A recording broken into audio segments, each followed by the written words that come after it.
ॐ ऐं ह्रीं श्रीं ऐं क्लं ऐं नमो भगवति वार्तालि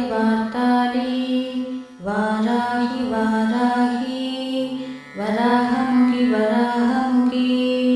अन्दिनि नमः रुन्दिनि नमः जम्पिनि नमः मोगिनि नमः स्तम्भिनि नमः सर्वदुष्टप्रदुष्टानां सर्वेषां सर्ववाक्चित्तशुल्मुखकलिजिह्वा स्तम्भनं